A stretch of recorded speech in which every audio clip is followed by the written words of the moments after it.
Hello, আসসালামু আলাইকুম। Welcome back to my channel. আমি শামু খান।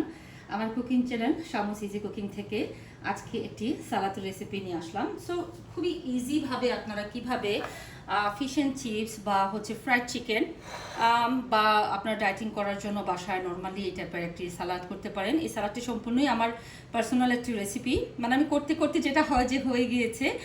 এইভাবে আমি হচ্ছে বাসায় যখন ফ্রাইড চিকেন বা কেএফসি চিকেন যখন করি বা হচ্ছে চিকেন স্ট্রাইপ করি বা ফিশ অ্যান্ড চিপস করি বা ফিশের কোনো এরকম একটা আইটেম করি, আমি এটা একটি সালাদ করি, খুবই হেলদি অ্যান্ড খুবই মজাদার। আমি হচ্ছে প্রথমে এখানে লেটুস পাতা আর হচ্ছে এখানে বাঁধাকপির যে ইটা নরম যে ইয়েগুলা পাতাগুলা এভাবে আমি পিস পিস করে নিছি। আমি হচ্ছে এটাকে ভালো করে ধুয়ে আমি হচ্ছে এটাকে এভাবে ঝরিয়ে নিয়েছি। আমি কিন্তু এই লেটুসগুলোকে কিন্তু আমি ছোট করি নাই। আমি লেটুসগুলো হচ্ছে যেরকম ছিল আমি হচ্ছে এরকম বড় বড় পাতাগুলোকে কিন্তু এভাবে আমি ধুয়ে নিয়ে নিয়েছি। আমি এখানে আরও কিছু পাতা হচ্ছে আমি এখানে অ্যাড করে দিব।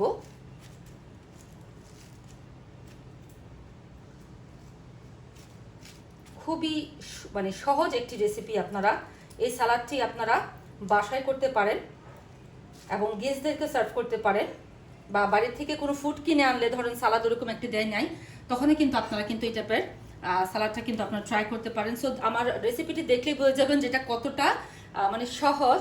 সো আমি প্রথমে যেটা করব, একদম অল্প পরিমাণ লবণ, মানে খুবই একদমই এখানে আমি সমুদ্রের লবণটা ব্যবহার করেছি, সি সল্ট, যেটা খুবই অল্প পরিমাণ আমি দিয়ে দিয়েছি হচ্ছে এখানে লবণ। আমি এখানে দিয়ে দিব হচ্ছে মালটার রস। আমি এখানে কোনো রকমের লেবুর রস বা ভিনিগার, সাদা ভিনিগার কোনোটাই ব্যবহার করব না।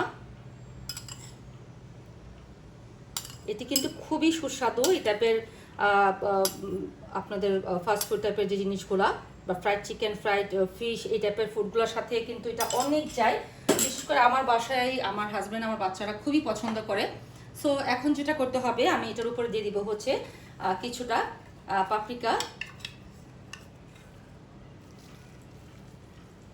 পাপরিকাটা দেওয়ার পর দেখবেন সালাদের চেহারাটাই কিন্তু এখানে চেঞ্জ হয়ে যাচ্ছে। আর পাপরিকা কিন্তু একদমই যে খুব বেশি ঝাল হয় ওরকম কিন্তু না, খুব সুন্দর একটা কালার চলে আসে। আপনারা অলরেডি দেখতে পাচ্ছেন যে খুবই সুন্দর লাগছে। এই টাইপের সালাদগুলো সাধারণত মিডল ইস্টে এই টাইপের এতে কাবাবের সাথে কিন্তু ওরা কিন্তু সার্ভ করে। বাট এটা আমার করতে করতে যেটা বললাম না যে এরকম একটি সালাদ হয়ে গিয়েছে। আর যেটা লাস্ট যেটা করব, আমি এখানে কিছুটা মালটা হচ্ছে আমি এখানে এভাবে ডেকোরেশনের জন্য হচ্ছে সাইডে দিয়ে দিচ্ছি।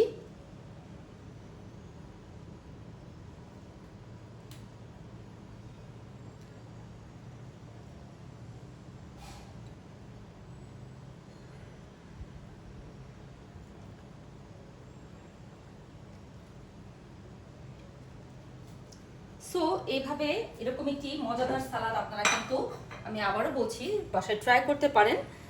গেস্ট আসলে বিভিন্ন ধরনের ফুডের সাথে কিন্তু আপনারা এই টাইপের একদম সিম্পল একদম একটা হচ্ছে সালাদ। অনেক আমার কাস্টমার যারা আছেন আমার অনলাইন পেজে, আমি কিন্তু আপনাদের জন্যই কিন্তু আমার রেসিপিগুলো ব্লগগুলো করা। তো আপনারা অনেক সময় আমাকে সালাদের জন্য করেন, রেসিপির জন্য। বাট এই টাইপের সালাদ আপনারা খাওয়ার সময় যখন ফিশ খাবেন বা যখন চিকেন খাবেন, তখন মালটার রসটা যখন প্লেটে নেবেন, তখন মালটার রসটা আবার ভালো করে নিয়ে সালাদটাকে মাখিয়ে ওই সময় কিন্তু আপনারা এটাকে যার যার মতো করে আপনারা খেতে পারবেন। সো কেমন হলো আমাকে অবশ্যই জানাবেন। এরকম একটি সুন্দর সালাদ আপনারা করবেন, ইজি। এটা হচ্ছে আমি আসলে এটার নাম দিইনি, আমি একটা সুন্দর নাম দিব। এটা হচ্ছে ক্যাবেজ লেটুস সালাদও দেওয়া যায় উইথ মালটা। তো এরকম একটি করবেন, সালাদ করবেন, আর আমাকে অবশ্যই ডেসক্রিপশন বক্সে জানাবেন। এটি কিন্তু খুবই মজা, আমি আবারও বলছি, খুবই সিম্পল অ্যান্ড খুবই মজাদার একটি সালাদ। থ্যাংক ইউ সো মাচ, ভালো থাকবেন, টেক কেয়ার, আল্লাহ হাফিজ।